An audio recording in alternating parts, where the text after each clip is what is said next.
Good morning students. మనం ఈరోజు resonance concept గురించి మాట్లాడదాం. What is meant by resonance, examples of resonance. Resonance ఎక్కడ లోయర్ క్లాసెస్లో వినుంటారు. ఏంటది? సోల్జర్స్ ఎప్పుడైనా బ్రిడ్జ్ మీద వెళ్ళేటప్పుడు మార్చి చేయకూడదు అంటారు. ఎందువల్ల చేయకూడదు? అందరూ ఒకేసారి మార్చి చేస్తే ఆ బ్రిడ్జ్ ఏమవుతుంది, ఎక్కువ యాంప్లిట్యూడ్తో వైబ్రేట్ అవుతుంది. అప్పుడు వీళ్ళ ఫ్రీక్వెన్సీ వైబ్రేట్ అయిన ఫ్రీక్వెన్సీ రెండు ఈక్వల్ అయినప్పుడు బ్రిడ్జ్ కూలిపోవడానికి లేకపోతే క్రాక్స్ ఇవ్వడానికి వీలవుతుంది. కాబట్టి సోల్జర్స్ నడిచేటప్పుడు మనకి అక్కడ ఉండే కాన్సెప్ట్ ఏంటమ్మా, బ్రిడ్జ్ మీద ఎందుకు మార్చి చేయకూడదు అంటారు అంటే రెజొనెన్స్ ఫినామినా ఇన్వాల్వ్ అయి ఉంటుంది. అదే ఇంకొక ఎగ్జాంపుల్ ఏంటది, మనం ఏదో 4 పెండులమ్స్ తీసుకున్నాం.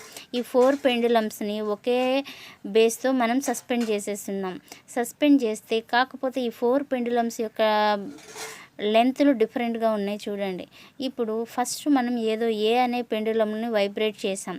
ఏ వైబ్రేట్ అవుతుందంటే బీసీడీ కూడా ఏమవుతాయి, వైబ్రేట్ అవుతాయి. కానీ ఏ లెంత్ సి లెంత్ రెండు ఈక్వల్ కాబట్టి ఏసీలు ఒకే యాంప్లిట్యూడ్తో వైబ్రేట్ అవుతాయి. ఆ ఒకే యాంప్లిట్యూడ్తో వైబ్రేట్ అయినప్పుడు మ్యాక్సిమం సౌండ్ వస్తుంది. దట్ ఈస్ కాల్డ్, దాన్నే మనం ఏమంటాము, అవి రెండు రెజొనెన్స్లో ఉన్నాయి అని చెప్తాం. ఆ రెజొనెన్స్కే ఇప్పుడు మనము జనరల్గా డెఫినేషన్ ఏం చెప్తాం, when the frequency of external periodic force, ఎక్స్టర్నల్గా ఉన్న పీరియాడిక్ ఫోర్స్ వల్ల వచ్చే ఫ్రీక్వెన్సీ అండ్ ద బాడీ, ఒక బాడీ మీద ఈజ్ ఈక్వల్ టు దేనికి ఈక్వల్ అవుతుంది, natural frequency of the body. బాడీకి ఉండే న్యాచురల్ ఫ్రీక్వెన్సీకి ఈక్వల్ అవుతుంది.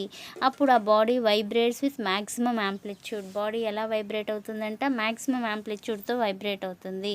దిస్ ఫినామినన్ ఈజ్ కాల్డ్, ఆ ఫినామినానే మనం ఏమని చెప్పొచ్చు, రెజొనెన్స్. ఈ రెజొనెన్స్ అని మనకు రెజొనెన్స్ ఆపరేటర్ అని ప్రాక్టికల్ ఎగ్జామ్లో దీన్ని ఒక వెలాసిటీ ఆఫ్ సౌండ్ని కనుక్కుంటాం అనమాట ఎయిర్లో. అది ఎలానో చూద్దాం. క్లోజ్డ్ పైప్ అంటే ఏంటి, మనకి నిన్న చెప్పున్నాం, ఒక ఎండ్ క్లోజ్ చేసి ఇంకొక ఎండ్ ఓపెన్ చేసిన ఏ సిలిండ్రికల్ షేప్లో ఉన్న ఆర్గాన్ పైప్నైనా ఏమని చెప్పొచ్చు, క్లోజ్డ్ పైప్ అనొచ్చు. ఆ క్లోజ్డ్ పైప్లో ఇక్కడ చూడండి, ఇది ఓపెన్ ఎండ్, ఇది క్లోజ్డ్ ఎండ్. ఓపెన్ ఎండ్ దగ్గర ఎప్పుడు ఏం ఫామ్ అవుతుంది, యాంటీనోడ్ ఈజ్ ఫామ్డ్. ఎందుకు యాంటీనోడే ఫామ్ అవుతుంది అంటే ఇక్కడ పార్టికల్స్ అనేవి మ్యాక్సిమం యాంప్లిట్యూడ్తో వైబ్రేట్ అవుతాయి. అంటే the displacement of the particle is maximum, then it is called, దాన్ని ఏమని చెప్తాము, యాంటీనోడ్. ఇక్కడ ఏమవుతుందమ్మా, నోడ్ దగ్గర డిస్ప్లేస్మెంట్ ఆఫ్ ది పార్టికల్ ఏమవుతుంది, మినిమం. కాబట్టి దాన్ని ఏమంటాం, నోడ్ అంటాం. ఒక సౌండ్ వేవ్ని ఒక ట్యూనింగ్ ఫోర్క్ చూసే ఉంటారు. ట్యూనింగ్ ఫోర్క్ యూ షేప్లో ఉంటుంది. ఈ ట్యూనింగ్ ఫోర్క్తో మనం ఒక రబ్బర్ హ్యామర్తో కొట్టేసి ట్యూనింగ్ ఫోర్క్ ఒక ఎండ్ని తీసుకొచ్చి one end of the pipe దగ్గర పెడితే ఒక సౌండ్ వేవ్ లోపలికి ఎంటర్ అయిపోతుంది. ఎంటర్ అయ్యి ఇంకొక ఎండ్ దగ్గర నుంచి ఏమవుతుంది, రిఫ్లెక్టెడ్ అవుతుంది. The incident wave, reflected wave రెండు సూపర్ ఇంపోజ్ అవ్వడం వల్ల మనకి ఏం ఫామ్ అవుతాయి, స్టేషనరీ వేవ్స్ అనేవి ఫామ్ అవుతాయి. ఇది క్లోజ్డ్ పైప్ కాబట్టి ఫస్ట్ హార్మోనిక్ ఎంత వస్తుంది, λ/2. ఈ లెంత్ని ఎంత అనుకుందాం, దీని లెంత్ L1 అనుకున్నాం. L1 ఈజ్ ఈక్వల్ టు ఎంత, λ/4. నెక్స్ట్ క్లోజ్డ్ పైప్లో సెకండ్ హార్మోనిక్ అంటామా, థర్డ్ హార్మోనిక్ అంటాం.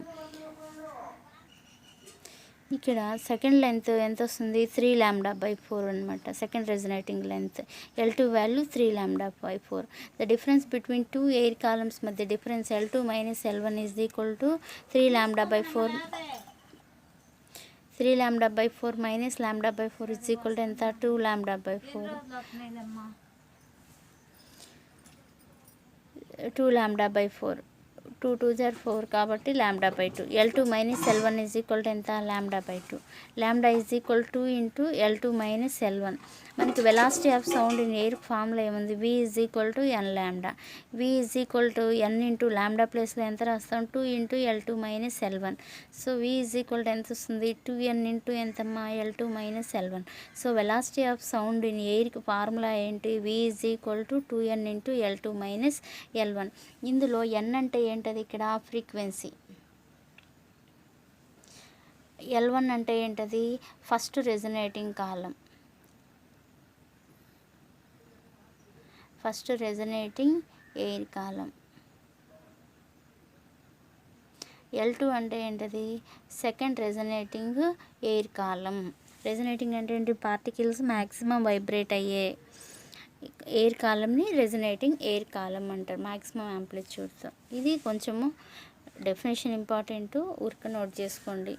ప్రాక్టికల్స్లో మాత్రం ఈ ఫార్ములా వేసి వెలాసిటీ ఆఫ్ సౌండ్ని క్యాలిక్యులేట్ చేస్తాం. దీని మీద మనకి ప్రాబ్లం ఉంది చూడండి. A vertical tube is made to stand in water. ఒక వర్టికల్ ట్యూబ్ని వాటర్లో పెట్టాం. So that the water level can be adjusted. Sound waves of frequency ఎంతంట? Sound wave of frequency 320 Hz are sent into top of the tube. If standing waves are produced at 2 successive water levels of ఎంత ఇచ్చారు? 20 cm. ఇంకోటి ఏంటది? 73 cm. ఇక్కడ చూడండి, frequency 320 Hz, అదే రాసాం. First level length of the water level ఎంత? 20 cm. Second length ఎంత? 73 cm. దీన్ని మనము సెంటీమీటర్ మీటర్లో కన్వర్ట్ చేయాలంటే 10⁻² తీసుకొని అది కామన్ తీసేసాను. ఇక్కడ వాల్యూస్ సబ్స్టిట్యూట్ చేస్తే v is equal to 2 into n ప్లస్లో ఎంత? 320. 73 - 20 ఇంటూ 10⁻². రెండిట్టు మీటర్స్లో కన్వర్ట్ చేసాం కాబట్టి 10⁻². వెలాసిటీ ఆఫ్ సౌండ్ వేవ్ ఎంత వచ్చింది? 339 meters per second. ఒకసారి నోట్ చేసుకోండి ఇదంతా.